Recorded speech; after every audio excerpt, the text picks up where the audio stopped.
this is really the biggest reason a lot of agents don't succeed. It has nothing to do with money. It has nothing to do with, oh, I'm in so much debt. Oh, the business is so difficult for me. You ain't doing shit. You're not doing what you're supposed to do.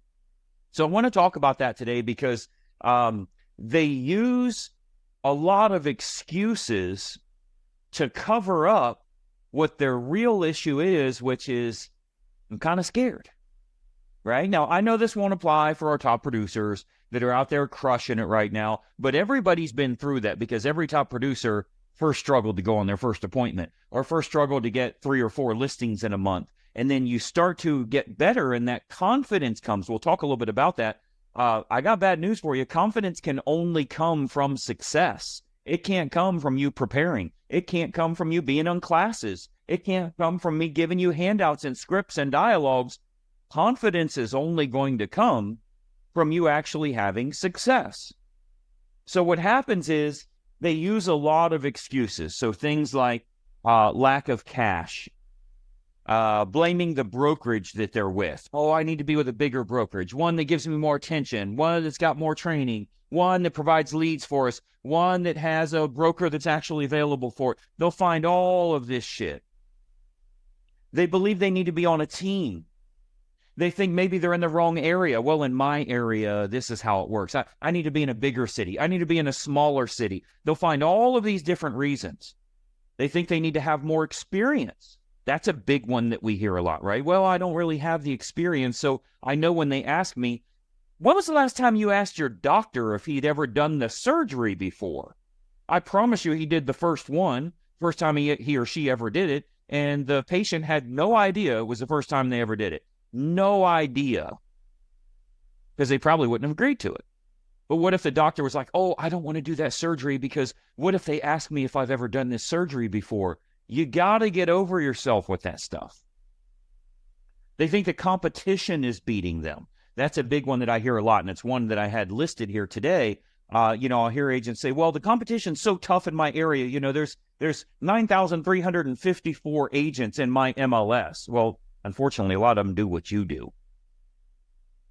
There's 9,354, which means about 50 of them are actually doing something. But if you are not getting to the kitchen table, you actually aren't competing at all. You're competing as much as Michael Jackson is. You're not going on the damn appointment. You're not getting beat because 9,000 agents are in the market. If 4,500 of them leave the business today, you still aren't getting the appointment.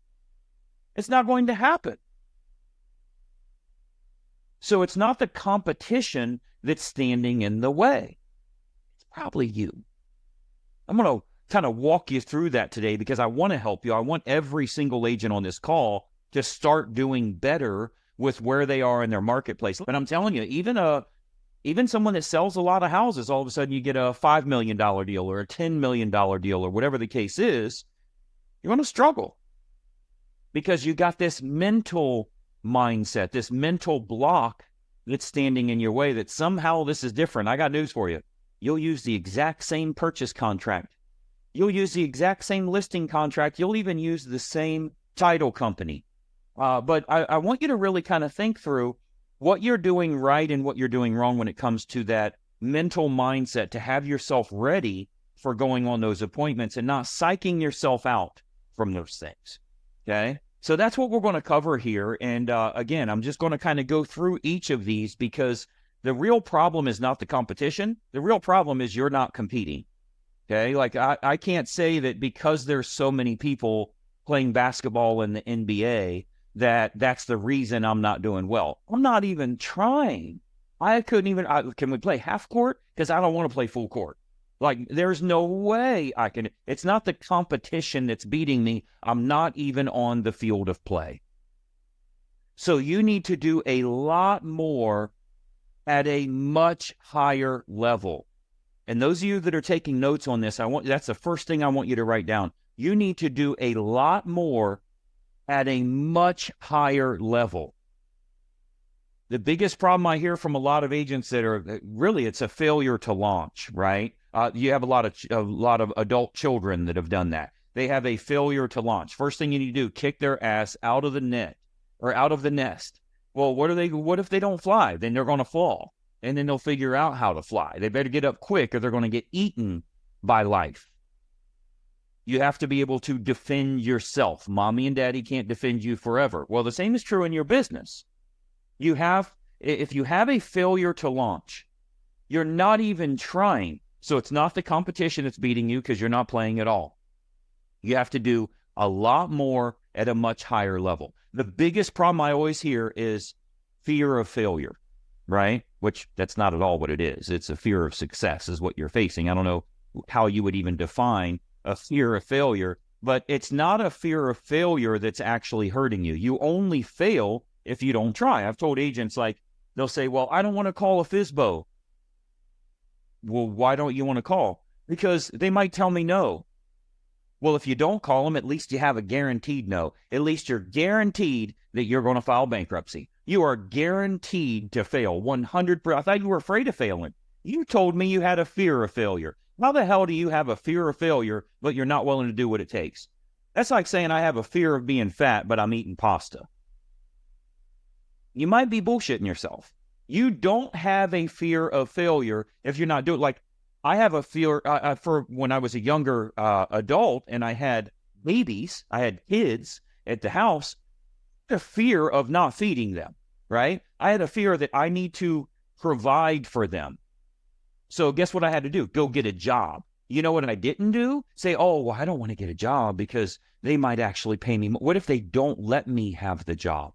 Well, then you go to another one. Well, what if they don't hire me? Then you go to another one because you have a fear of failure. If I go fishing because I need to feed my family, well, am I not going to fish because I'm afraid I won't catch any? No, you got to keep fishing all day, all night in the pouring down rain. You got to break through the ice when the ice is starting to form because you have to feed your family. If you had a fear of failure, you'd be doing what it takes not to fail.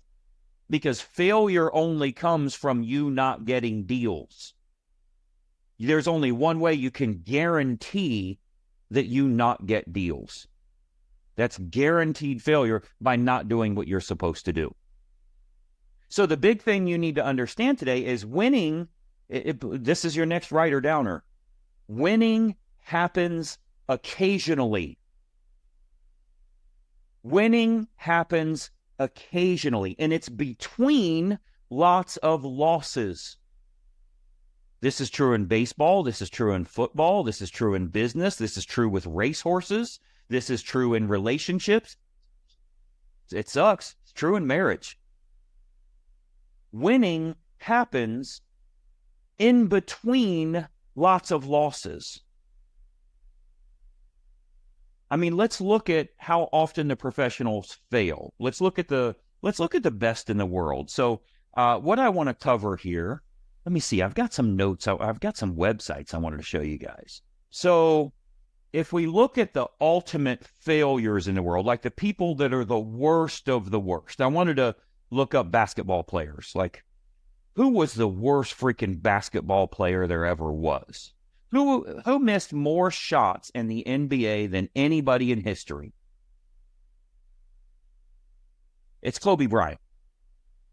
Kobe Bryant missed more. Here they are in order, by the way. You know who's number 2? LeBron James. Take the freaking shot. Nobody missed more shots than Kobe Bryant. That's why he had a lot of wins in between tons of losses. There's also people that are saying, oh, I don't know. What if I miss the game-winning shot? What if my team is mad at me? What if I cost us the championship? Michael Jordan, who also is on the list here, that dude sucks too. Here's the worst shooters in the world, apparently, because we're going by how many missed shots they had.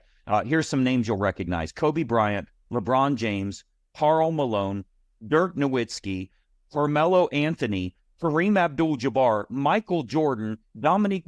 If you don't even know what basketball is, you know these names.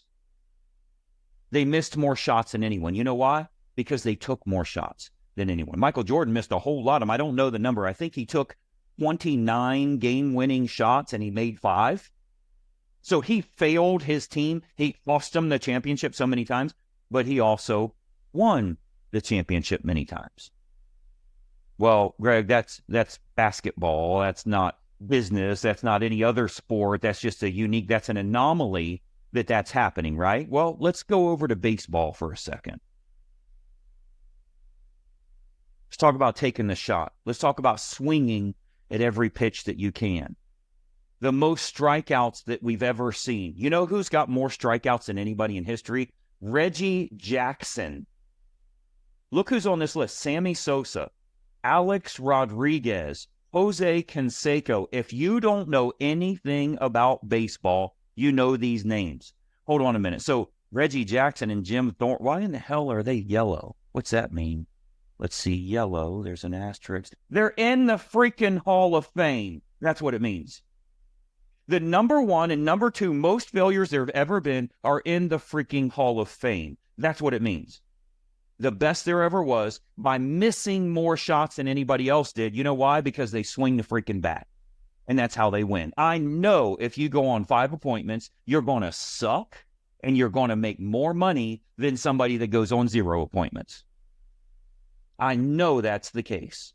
If you're honest about this, this is really the underlying problem that so many agents have. They don't do what they're supposed to do, but then they find all the other, well, I don't have the money. Oh, things have been tight. Oh, I'm just dealing with this debt. I got this family stuff. My dad's been sick. I got to take care of my dog. You find all these bullshit excuses for yourself. This is what the real problem is, and we find excuses to justify to ourselves as to why we're not going out making the kind of money we need to make. Meanwhile, there's people literally themselves are going through chemotherapy and radiation and spanking your ass out there.